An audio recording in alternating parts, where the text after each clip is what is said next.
Here is an example of a tube well.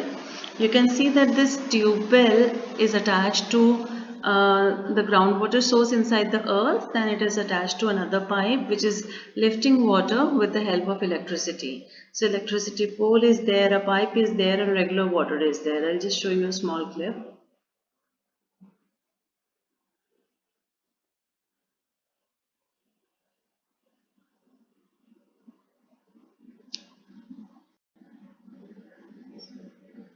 See how electricity is required.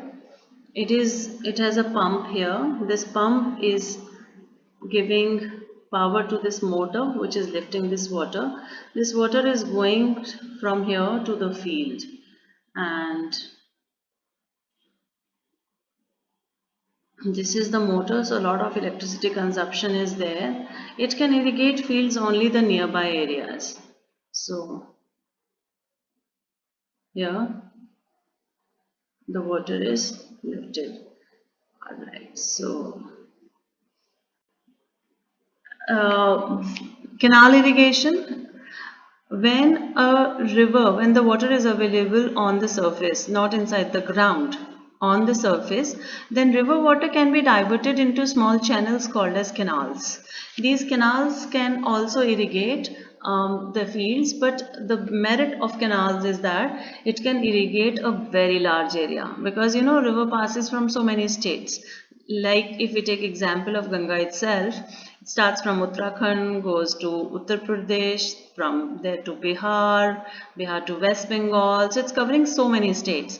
Now, the water of the river Ganga can be diverted from Uttar Pradesh till Madhya Pradesh, from Bihar till Chota Nagpur Plateau or Chhattisgarh, Jharkhand, Orissa. All these areas can be irrigated with the help of canals. Just imagine a canal coming out from river Satluj on Punjab and Himachal border is irrigating entire Rajasthan. So see the connection. Where is Himachal, where is Punjab, and where is Rajasthan? So river Satluj water is taken to Rajasthan with the help of a canal. So canals are so important. Here it is written, canal is an effective source of irrigation and it is only one time expenditure. We have to have a large area under it, so we have to make a route. We have to dig a canal, cement it, and if we don't cement it, then the water of the canal gets evaporated, and because they have thin supply of water, so it gets evaporated very quickly and doesn't reach the area. So they are to be lined, they are to be cemented. So first of all we have to lay a network of canals, which is quite expensive, but later on this is good, this can be beneficial. And the problem with the canal can be, digging a canal is difficult in rocky areas. If it is a hard surface, digging a canal can be very difficult. And if it is a very sandy surface, again digging is very difficult because water is absorbed. There are two types of canals, inundation canal and perennial canal. Inundation canal is the canal which gets water only in the rainy season. Okay, when water is extra in river, then it overflows its bank. When it overflows its bank, it reaches that canal. So you can say that whatever is the height of a river, inundation canal is higher than the height of the river. So if water goes flood level, it increases to the flood level, then it goes to inundation canal. But a perennial canal is always at the level of the river water, and this canal has water throughout the year in it. So the water is available in perennial canal always. Perennial means throughout the year. So water in perennial canal is always available. Merits and demerits I've already told you. Then let's see a video regarding canals. I'm going to move it little fast forward so that you can uh, have a look.